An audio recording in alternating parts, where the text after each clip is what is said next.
My best man slept with my fiancée the night before our wedding. She was never yours to begin with. He smirked as he showed me the messages. I didn't react. But this morning, he woke up to his life in ruins. I should have known something was off when Killen insisted on handling the hotel arrangements for the wedding party. "You've got enough on your plate, man. Let me take care of it," he said, showing me screenshots of the bookings on his phone. My best friend since college, always trying to help. Always there. Too there, as I now realize. I'm still processing what happened last night, but I need to write this down while it's fresh. Maybe it'll help someone else spot the signs I missed. Though honestly, I was too busy with work and wedding prep to notice how much time Holly and Kylan were spending together, planning the perfect day. It started when I couldn't find Holly at the rehearsal dinner after party. She'd texted saying she was feeling overwhelmed and needed some air.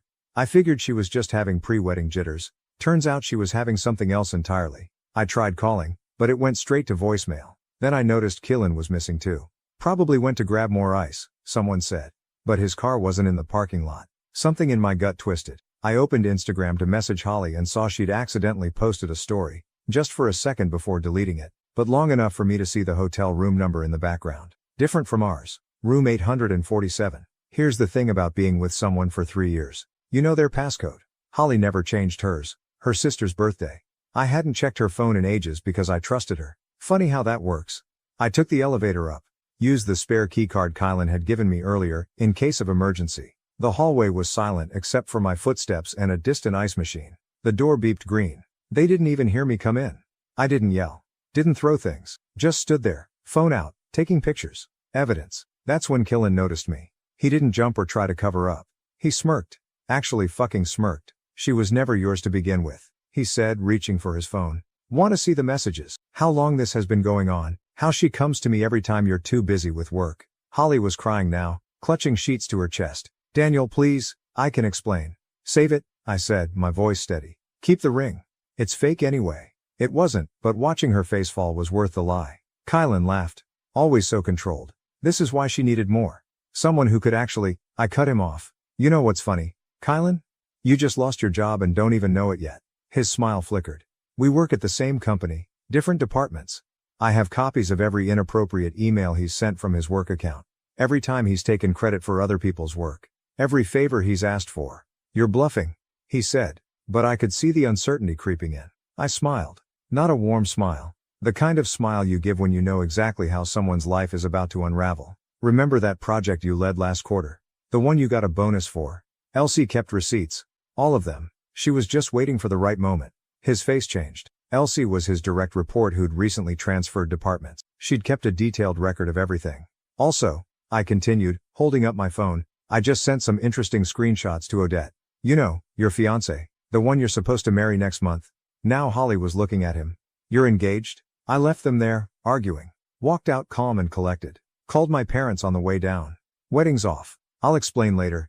Trust me on this." Got in my car, drove to the 24-hour diner where I used to study during college. Ordered coffee, opened my laptop, and started writing emails. HR would have an interesting morning. The wedding venue deposit was non-refundable, but that's fine. Consider it the price of finding out now rather than years down the road. Besides, watching Killen's perfectly crafted life crumble will be worth every penny. He thinks this is over. That I'll break down, make a scene, beg for explanations. He doesn't know me at all. I don't do drama. I do consequences. This isn't a story about heartbreak. It's about karma. And I'm about to become karma's favorite assistant. Edit. Since many are asking, yes, I have backups of everything. No, I'm not going to try to work it out with Holly. And for those suggesting I'm handling this too calmly, would you prefer I catch an assault charge? Nah. Some people want revenge served hot. I prefer it ice cold. Edit 2. Getting lots of DMs about the work situation. Don't worry, I've got that covered. Everything will be done by the book. Sometimes the best weapon is a company handbook. We'll update when there's more to share. Right now, I need to cancel some vendors and make a few calls. The next few days should be interesting. Update 1. First, thank you all for the support on my last post. It blew up more than I expected. For those asking, yes, I'm doing fine. No, I haven't had any breakdowns. I've been busy. It's been 5 days since I caught my ex-fiancée Holly and my best man Kylan together. A lot has happened, and I think it's time for an update. Remember how I mentioned having evidence of Kylan's workplace misconduct? Well, Monday morning was interesting. I got to the office early, like 6 a.m. early. Had a meeting scheduled with HR at 7. Brought receipts, all of them. But let me back up a bit. The morning after the hotel incident, I spent 4 hours canceling wedding arrangement. Pro tip: when vendors hear the bride slept with the best man, they get surprisingly flexible about refund policies. Most of them refunded at least 60%. The ones who didn't, well, their Yelp pages are about to get interesting reviews from wedding guests who actually experienced their services. Holly's been blowing up my phone. First with apologies, then accusations. You never had time for me. Then more apologies. I haven't blocked her, I'm just letting the messages pile up. They might be useful later. The fun part? She's been using her work email to send some of these messages. You know, the email system that explicitly states all communications can be monitored. The same system where she's been planning meetups with Killen for months. Real smart. Kylan, though, he's been surprisingly quiet.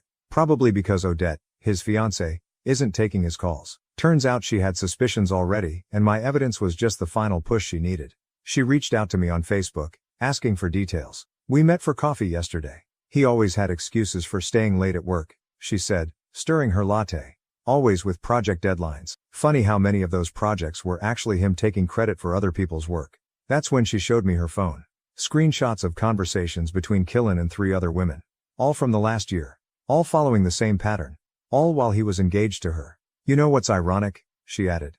He made me feel crazy for being suspicious. Called me paranoid last month when I asked about Holly. I hadn't planned on involving Odette in what comes next, but she volunteered. I want to help, she said. He needs to learn actions have consequences. Speaking of consequences, remember Elsie, Kylan's former team member who kept records? She's been compiling evidence of his creative approach to project management for months. Emails where he takes credit for her work.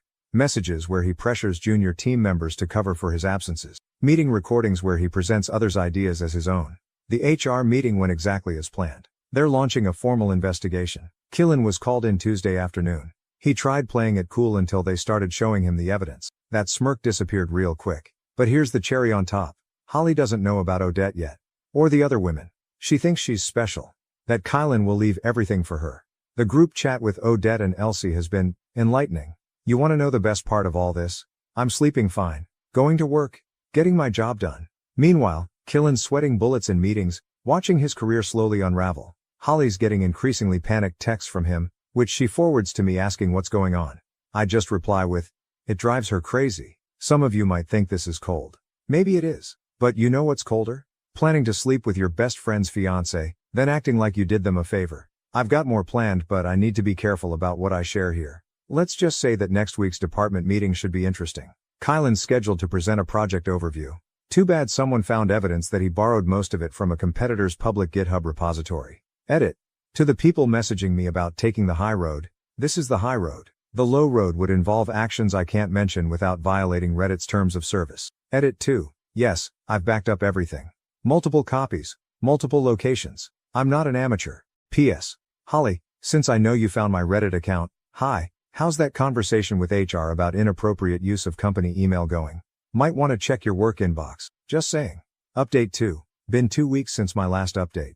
A lot of you have been messaging me for news. Well, grab your popcorn. Karma just cashed every check Kylan wrote. Remember that department meeting I mentioned? The one where he was supposed to present his innovative project. It never happened. Because 3 hours before the meeting, Odette walked into the office. Quick backstory. Odette works in marketing for one of our client companies. Turns out, she has access to their internal communication systems, including emails from 6 months ago where Killen tried to hit on her coworker while claiming he was single. The same coworker who later rejected him and mysteriously got removed from key projects when Kylan restructured the team assignments. Odette didn't just bring screenshots. She brought witnesses. 3 former team members who'd quit because of Kylan's management style. They'd been waiting for a chance to speak up. The meeting turned into something else entirely. Instead of Kylan presenting stolen work, HR called him in for an emergency review. 4 hours later, he was escorted out by security, carrying his sad little box of desk plants and protein shakers. But that's not even the best part.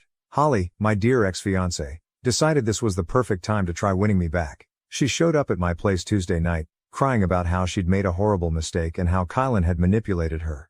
Would have been more convincing if she hadn't sent him a WhatsApp message 2 hours earlier. Yeah, I still have access to her backup email where all the notifications go, asking when they could meet up. I let her talk for 5 minutes. Then I played the audio recording from my security doorbell. The one from last week, where she was giggling with Kylan about how they'd finally get to be together openly, once he landed his promotion. He's getting fired, Holly. Right now, check your phone. The color drained from her face as she pulled up Twitter. Someone, Odette cough, had just posted a lengthy thread about workplace harassment and toxic leadership, naming names. It was going viral in our industry circles. Holly started panic texting Kylan. No response. Called him. Straight to voicemail. That's when her own phone buzzed. Email from HR about inappropriate workplace communications, and a meeting scheduled for tomorrow morning. What did you do? She whispered. Me? Nothing. You did this to yourself. Every email, every message, every quick meeting in the conference room. It's all there in the company logs. Maybe use Signal next time instead of work emails for planning hookups. She left looking like she'd seen a ghost. An hour later, her Instagram story showed her drinking wine and posting vague quotes about toxic men and betrayal. The comments were not sympathetic. Kylan's not doing much better. His LinkedIn now lists him as seeking opportunities. His engagement officially over. Odette made sure everyone knows why. His apartment complex? Giving him 30 days to move out because guess who co-signed his lease? His now ex-fiancée. The friend group has basically excommunicated him. Turns out I wasn't the only one he'd screwed over. Just the last one. 3 other guys came forward with stories about him hitting on their girlfriends, sabotaging their work, borrowing money he never repaid. Classic narcissist playbook. Holly's facing her own fallout. That HR meeting didn't go well. She's on administrative leave pending review. Her sister, my almost sister-in-law, messaged me saying Holly had to move back home because she can't afford her apartment alone. Karmic justice hits different when it affects your wallet. The best part of all this? I barely had to do anything. Just gave a little push, and their house of cards collapsed on its own. All those lies, manipulations, and betrayals, they did most of the work themselves. Kylan's last message to me was interesting. You've ruined my life. I replied with a screenshot of his own words from that night. She was never yours to begin with. Added, guess what, man? Now she's not yours either. Funny how that works. Edit. For those asking, yes, I'm doing fine. Actually met someone new. We're taking it slow, but Rain, that's her name, is different. She's genuine. No games, no drama. Just real conversations and honest intentions. Edit 2. Holly, I know you're still reading these? The answer is still no. And you might want to check your credit score. Joint credit cards get messy during breakups. Last update will come once the dust fully settles. But for now, life's good. Really good. Remember folks, don't get mad, get strategic. And always keep receipts. Finally update. So this will be my last update on the whole best man fiancé betrayal saga. Wasn't planning to write it, but something happened last night that perfectly wrapped up this whole mess. I was grabbing dinner with Rain at this new burger place downtown.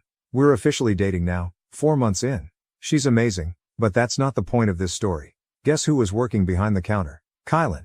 In a paper hat.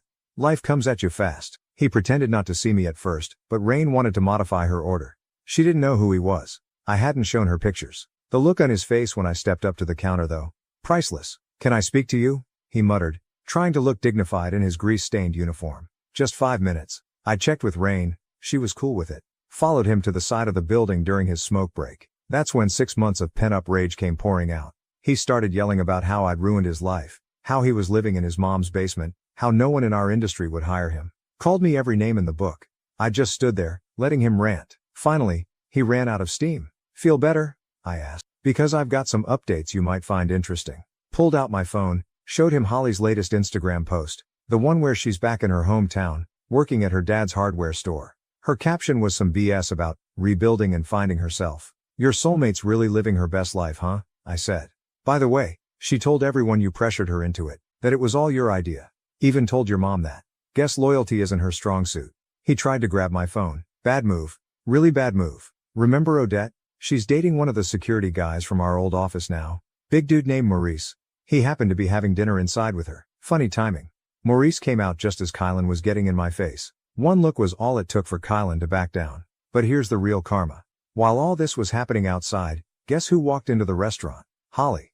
Apparently, she'd started coming there specifically hoping to run into Kylan. Saw Rain sitting alone at our table and recognized her from my Instagram. According to Rain, Holly came over and started running her mouth. Said I was a manipulator, that I'd orchestrated everything to destroy her and Kylan's real love. Rain just laughed and started recording. Holly didn't like that.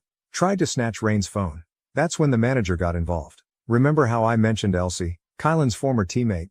Her cousin owns the place. Small world. By the time I came back in, Holly was being told never to return. Kylan was being informed this would be his last week. Apparently he'd been hiding his personal visits from Holly during shifts. And Rain was calmly finishing her fries. Your ex is entertaining, Rain said.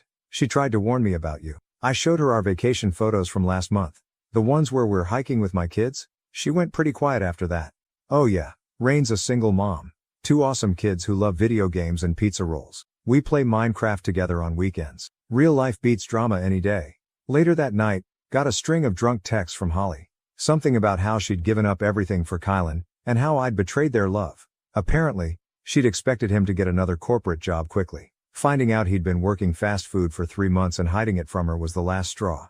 This morning, Kylan's mom messaged me. Unlike her son, she's actually decent.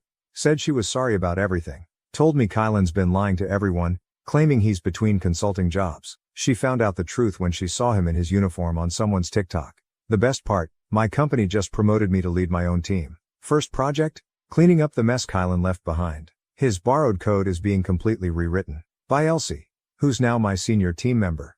Edit. Since people are asking, yes, Rain knows the whole story. Showed her all my previous posts on our third date. Her response? Good. You know how to stand up for yourself. My ex didn't,